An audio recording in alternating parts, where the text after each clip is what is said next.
Hello tout le monde, j'espère que vous allez bien, que vous passez un bon début de week-end. On va faire un point donc sur le marché des crypto-monnaies comme d'habitude, sur le Bitcoin notamment. On n'ira pas voir Ethereum. Ethereum, il n'y a pas eu plus de mouvements que d'habitude. Si jamais vous voulez avoir un peu de nouvelles sur Ethereum, vous pouvez aller regarder la vidéo d'hier et d'avant-hier. Je vous mets le lien là juste au-dessus si vous le souhaitez. Mais il n'y a pas eu de nouveautés particulières. Donc on se consacrera vraiment sur le Bitcoin. Et puis on ira voir aussi comment le marché traditionnel, donc marché du SPX et notamment le marché du dollar, comment ils ont clôturé tout simplement hier soir, vu que là on est le week-end et que le week-end ces marchés-là sont fermés, contrairement aux cryptos. Du coup, je vais laisser Chinon vous faire l'analyse du Bitcoin et on se retrouve tout à l'heure. Alors déjà, n'oubliez pas de télécharger notre guide qu'on a mis à disposition gratuitement pour vous tous, un guide qui vous permettra d'investir, donc investir tout en étant gagnant, ok, pour éviter de perdre sur les marchés financiers. Voilà. Donc maintenant, on va commencer directement sur le Bitcoin. On va commencer en daily rapidement. Il n'y a pas énormément de choses qui se sont passées, donc actuellement on est rentré dans la partie supérieure de notre range précédent. Donc il faut pas encore s'inquiéter. Justement, c'est le but du marché, de créer de l'inquiétude pour que les gens crient au bear market. Et justement, plus il y aura de vendeurs à levier, plus le prix poussera à la hausse par la suite, d'accord? Car plus il y a des vendeurs à levier, plus il y a des liquidités à aller chercher au nord, d'accord? Et plus il y a des liquidités à aller chercher au nord, et plus le marché va chercher à pousser le prix vers le haut. Donc actuellement au niveau du momentum, on est toujours bullish, on est toujours acheteur, d'accord? Il y a une légère perte de force, mais le marché est toujours dominé par les acheteurs. Maintenant, ce qu'il faut vous dire, c'est qu'actuellement, on est en train de retester la neckline. C'est le pullback qu'on avait prédit, hein, d'accord? Donc regardez bien, on a notre W. Et là, on revient tester notre neckline. C'est ce qui se passe très souvent sur une structure en W. Par contre, il y a deux choses qui peuvent se passer dans ce genre de contexte. Première chose, c'est que si on clôture en bas, là, effectivement, ça sera extrêmement bearish. Attendez-vous à un gros retest des 18 000. Facile, 18 000 dollars. Ou, deuxième hypothèse, hop là, je vais vous la montrer tout de suite. Donc, on a toujours notre W. Deuxième hypothèse, toujours notre retest. Et donc, on ferait un autre W qui serait assez gros et qui nous mènerait à, je vous trace un Fibo tout de suite, poum, qui nous mènerait facilement au tac, tac, tac, attendez, avec précision. 27 700 dollars. Ok? Donc, si jamais notre structure en W résiste et que c'était finalement un simple pullback, alors attendez-vous à un Bitcoin qui aille chercher très, très, très, très rapidement les 27 700 dollars au cours de cette semaine, je pense. Maintenant, si jamais ce point, malheureusement, il résiste pas, et que, bon, cette journée, on va dire qu'elle va pas donner grand-chose, mais la journée prochaine, poum, soit ça partira en haut, ça fera un W, soit ça partira en bas et ça fera un M. Et le M poussera le prix malheureusement à la baisse. On l'a vécu, je vais vous remontrer une période où on l'a vécu, c'était en avril, je crois. Tac, tac, tac, tac, tac. C'était en avril, exactement, regardez. Ok. En avril, je vous remonte la structure qu'on a connue.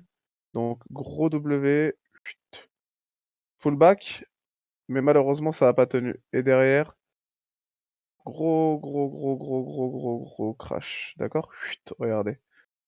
Donc il faut faire attention que ce genre de situation ne se représente pas à nouveau une seconde fois, d'accord? Maintenant, moi, je vous mens pas, actuellement, je suis plus bullish. Je pense plus qu'on va partir à la hausse. Voilà, c'est mon avis personnel. On va vous expliquer par rapport à quoi, mais pour l'instant, pour moi, mon avis, c'est qu'on va repartir en haut. Maintenant, on va aller regarder, checker en weekly. Je trouve que le weekly est assez intéressant. Donc quand on est en weekly, regardez bien ce qui se passe. Il nous reste un jour et 8 heures pour la clôture de la bougie. Et il faudrait qu'on clôture cette bougie au-dessus des 22 540 dollars. Si on clôture au-dessus, on aura un W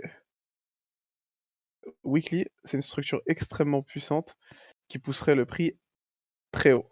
Voilà, c'est exactement le rallye d'été, le rallye d'été qu'on pourrait attendre. Maintenant, il y a autre chose à remarquer en weekly, c'est que regardez bien, je vais dézoomer un peu. Tac. Ici, on peut analyser une belle divergence haussière. Tac. Et là, ça crache. D'accord? Ici, on monte. Ici, on baisse. Donc, divergence haussière. Pour que cette divergence se confirme, il faut que ce W se crosse ici. Si jamais on va là, attendez-vous à un mouvement qui serait extrêmement haussier. D'accord? Maintenant, on n'y est pas encore. Ça peut très bien faire ça, ça, ça, ça, ça. Ok? Donc, on a le temps peut-être, hein. Comme ça peut aller très très rapidement. Moi, je pense que si jamais on... C'est ça qui me donne une information assez puissante, je trouve. C'est que si jamais on vit notre rallye d'été, il y a beaucoup de chances que ça crosse à la hausse. D'accord? Ça veut dire que si jamais on fait un retour dans les 28 000, 29 000 $, il y a beaucoup de chances qu'on crosse ici à la hausse. Et si on crosse ici à la hausse, eh ben, ça va encore pousser le prix à être propulsé assez haut. Voilà. C'est pour ça que je pense à un retest des 40 000 dans, dans les semaines à suivre. Je pense à un bon retest dans les 40 000. Maintenant, on est encore loin de ça. D'accord? Il faut encore beaucoup, beaucoup, beaucoup de choses avant d'arriver aux 40 000. Mais ce serait quelque chose qui serait complètement faisable et plausible. D'accord? N'oubliez pas, regardez. Ici, notre W, notre Fibo. Si on break et qu'on résiste cette neckline, on va chercher les 27 700. Et si jamais on résiste aux 27 700, n'oubliez pas, il faudra analyser l'indicateur un peu plus long terme. Enfin, l'unité de temps un peu plus long terme, l'unité de temps weekly, et l'unité de temps weekly nous confirme des informations qui peuvent être vraiment très intéressantes sur une propulsion du prix assez forte, assez rapide. D'accord? Regardez, on va prendre un exemple sur quand ça crosse ici. Regardez bien. Tac. Alors, ici, par exemple, le 9 août 2021, on a cross à la hausse. Et derrière ça, on est passé de, je vais vous dire ça à peu près, on est passé à peu près de 43 000 à 60, à 69 000. Voilà. Voilà ce qui s'est passé avec un cross haussier. D'accord?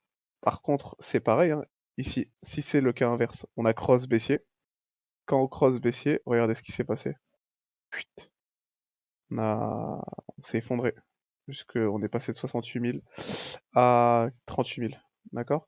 Et la dernière fois quand on a failli faire ce W weekly, on a cross légèrement, mais ça nous a fait un pullback, ça nous a fait une feinte.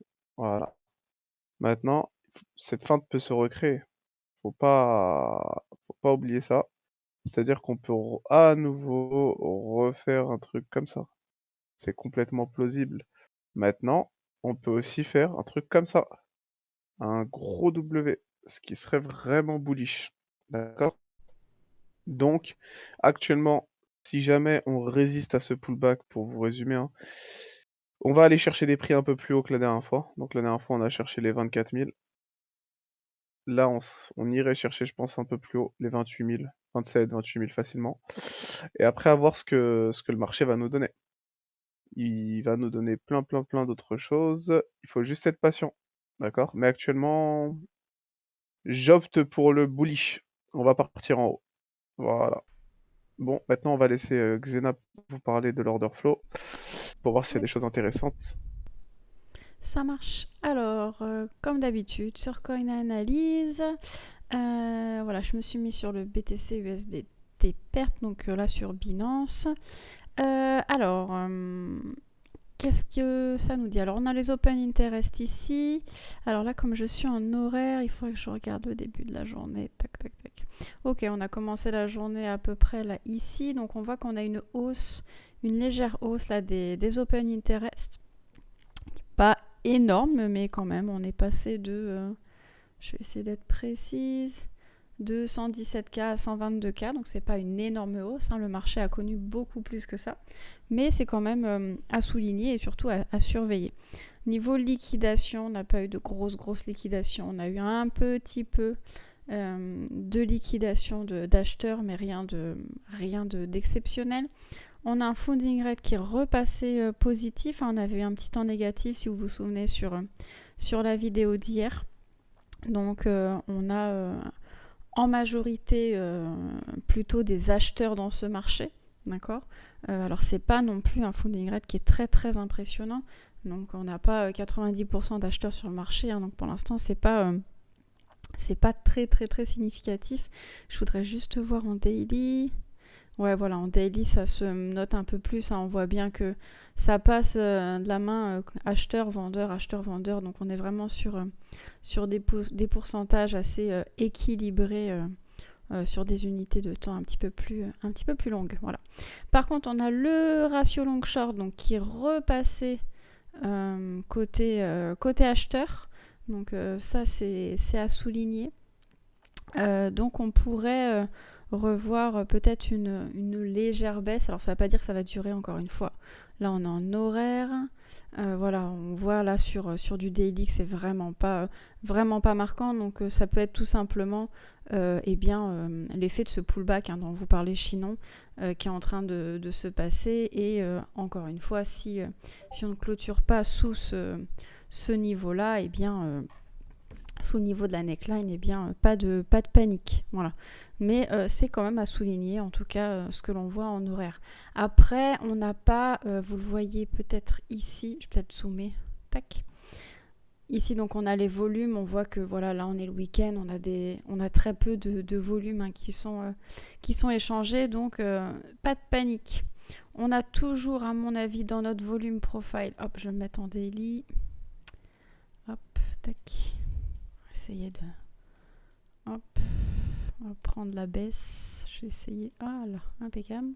Quand on reprend ce mouvement baissier, on voit toujours ces creux dans ce volume profile, donc la possibilité que le marché revienne chercher des liquidités dans ces creux. Maintenant on a des liquidités aussi en dessous des 17 000, il ne faut pas oublier, sous le range, c'est pas impossible, même si pour l'instant c'est pas ce que nous donne l'analyse technique quand on lit le graphique tout simplement du Bitcoin. Donc voilà, faire attention qu'il n'y ait pas trop de personnes qui rentrent à levier parce que sinon ça pourrait entraîner notre marché à venir chercher les liquidités et donc à faire des forts mouvements, que ce soit à la hausse ou à la baisse, selon si c'est des acheteurs ou des vendeurs. Mais là pour l'instant, c'est un week-end assez calme. Par contre, attention, on a bien vu par le passé que le dimanche soir à la clôture weekly, on avait des mouvements assez importants. Donc on verra demain ce qui se passera. Voilà. Côté order flow, pour l'instant, je pense qu'on n'a pas grand-chose de plus à vous donner. Si jamais il y avait des gros mouvements, au pire, on vous en informerait sur le Discord. C'est pas du tout un problème. Côté macro, Chinon, est-ce que tu veux peut-être faire un point sur la clôture du SPX et du dollar? Alors, au niveau du SPX, on va commencer au SPX en daily.